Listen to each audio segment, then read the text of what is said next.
Welcome to my channel.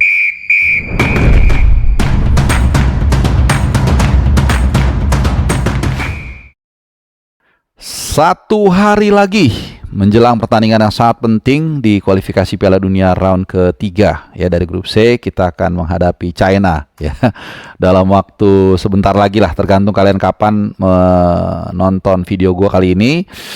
Sorry agak telat ya gue naikin videonya karena ada beberapa kesibukan. Yang pasti kita semua nggak sabar, deg-degan, was-was juga ya, kita harap-harap cemas agar kita bisa meraih hasil positif dari China.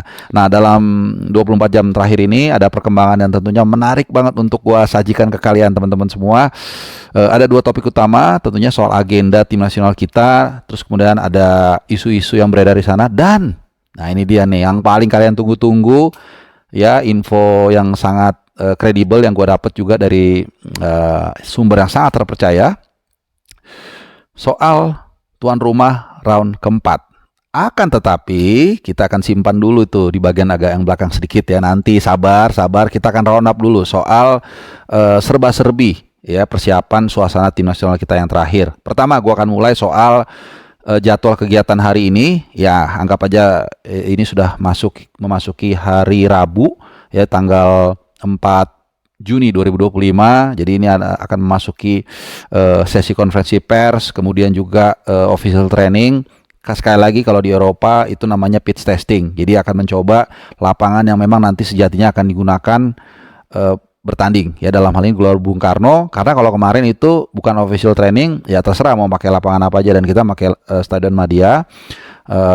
Kemarin juga sudah 2 hari lalu ya, kebetulan gue live juga di Nusantara TV, itu ada doorstop Om Simon Tahamata, ada Emil Laudero, dan juga Pak Erick Thohir itu. Jadi kemarin lalu kemudian hari Selasa juga latihan tidak resmi, dan ada beberapa insiden kecil lah ya. Jadi Alex Pastur waktu turun dari bus mau ke Fairmont itu agak sedikit marah. Jujur gue nggak tahu apa yang dia lontarkan, tapi ekspresinya marah, dan gue pikir ada baiknya juga kita stay away sedikit lah dari para pemain. Takutnya seperti waktu round 2 ya, waktu kita menjelang lawan Vietnam di Midin, Rafael Struijk kena virus karena mungkin ditularkan dari fans yang datang. Bukan kita menjaga jarak ya, atau memberikan jarak antara pemain dan juga fans, enggak, cuman ya ada waktunya lah, nanti mungkin setelah pertandingan atau mungkin kapan lah, tapi jangan menjelang pertandingan, takutnya terjadi hal-hal yang tidak diinginkan. Nah, itu yang pertama.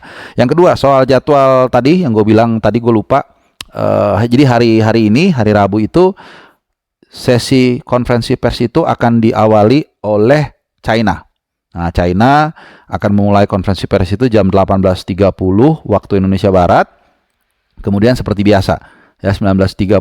Jadi tadi 18.30 ya, biar gampang ini aja deh, 6.30 sore ya hari ini itu konferensi pers China, tentunya akan dihadiri oleh pelatih Branko Ivankovic ya.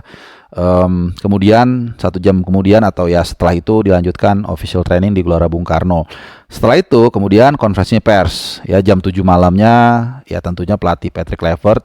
Kita nggak tahu siapa, bocorannya mungkin segera akan kita tahu siapa yang akan menemani Patrick Kluivert. Lalu kemudian pitch testing jam 20.15, biasanya sekitar 1 jam 1 jam setengah. Nah, itu jadwal hari ini ya. Jadi sudah terelaborate lah kira-kira apa yang akan dilakukan oleh para pemain, dan gue rasa udah cukup panjang ya persiapan tim nasional kita TC mulai tanggal 26, 27, 28 sampai 31, walaupun ada jeda sehari kalau nggak salah tanggal 28 saat itu. Jadi 2 hari latihan di Bali, kemudian libur sehari ya. Jadi udah perfect banget lah. Kalau terlalu lama juga mungkin bosen juga ya, karena gue ngerasain sedikit di sana juga sampai tanggal 30 ya sebelum gue balik.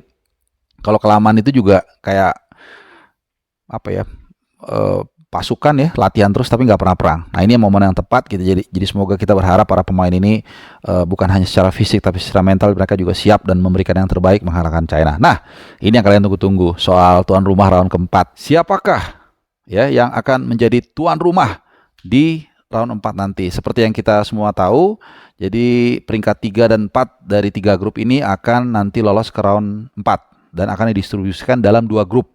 Satu grup itu 3 tim, dan nanti akan tuan rumah ada 2. Nah, seperti yang kita ketahui dulu awalnya itu ditentukan adalah peringkat 2 terbaik ya, dari dari seluruh peserta yang lolos ke round 4 itu disejajarkan, dua yang teratas itu yang akan jadi tuan rumah tadinya. Tapi terakhir kan bidding, dan bidding gue udah wanti-wanti sejak jauh-jauh hari, wah ini susah nih kalau lawan kekuatan fulus dari Timur Tengah, dari Jazirah Arab ya, dan ternyata terbukti. Dan nah ini dia nih, mungkin di judulnya tadi nggak gue spill atau gue spill gue nggak tahu. Tuan rumah yang sudah ditunjuk kalau memang mereka lolos round 4 adalah, nah,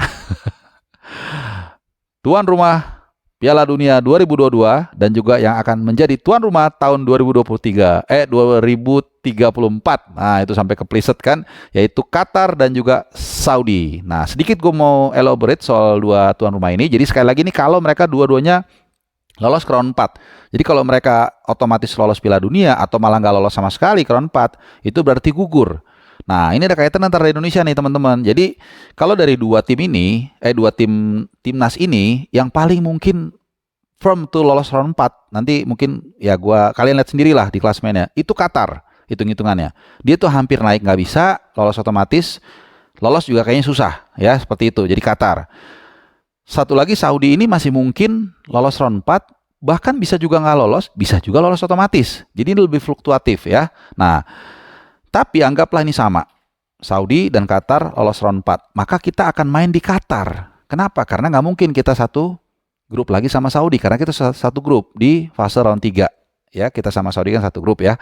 Nah, kalau ini skenarionya, maka ya kita akan main di Qatar. Ngeri-ngeri sedap juga. Kenapa? Ya kita tahu lah Qatar seperti apa. Diasporanya sangat luar biasa, dan hati gue secara personalnya agak tertambat juga nih di Qatar. Dan kita tahu ini lebih nyaman lah Qatar itu, penerbangannya juga banyak, terus kemudian kotanya nyaman dan tidak perlu visa. Ini kelebihannya.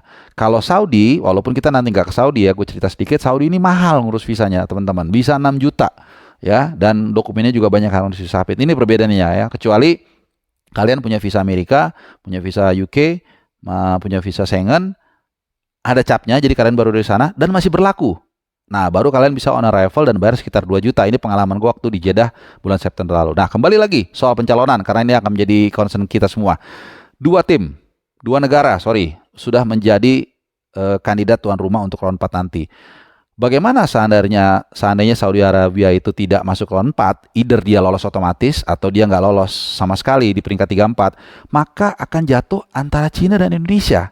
Ini ada di pole position berikutnya nih. Nah, Indonesia sama Cina kan satu tempat, Qatar udah hampir pasti. Nah, kalau seandainya kita yang lolos, Cina nggak lolos, maka kita yang akan maju sebagai kandidat. Nah, jadi skenario ini banyak nih drama-dramanya nih. Kita dengan di grup C sendiri juga sejak awal fluktuatif lah, kalah dari Cina, bangkit lagi lawan Saudi, dihajar Australia, bla bla bla, nah akhirnya bisa menang lawan Bahrain lagi, dan sekarang ya cukup aman lah, cukup stay, cukup nyaman di peringkat keempat. Walaupun belum selesai, sekarang ada lagi drama tuan rumah. Walaupun sekarang kita bukan di pole position sebagai tuan rumah, tapi itu bisa saja terjadi seperti yang gue bilang tadi. Kalau skenario-nya ya Arab gua gagal lolos ke round 4, ini bisa jadi kemungkinan Indonesia kalau kita bisa mengalahkan Cina. Kenapa? Karena kalau kita mengalahkan China, ya otomatis China udah pasti gugur. Kita masih ada peluang, berarti kita nanti maju sebagai salah satu kandidat paling tidak ke urutan 3 sebagai tuan rumah di round 4 nanti. Nah, itu dia bagaimana dramatis dan serunya tim nasional kita saat ini, terutama di kualifikasi Piala Dunia. Jadi sekali lagi intinya adalah Qatar dan Saudi untuk sementara waktu adalah kandidat utama ya untuk menjadi tuan rumah di round 4 nanti. Kalian pasti kaget, mungkin juga ada rasa gugup atau nervous atau banyak pertanyaan atau malah senang.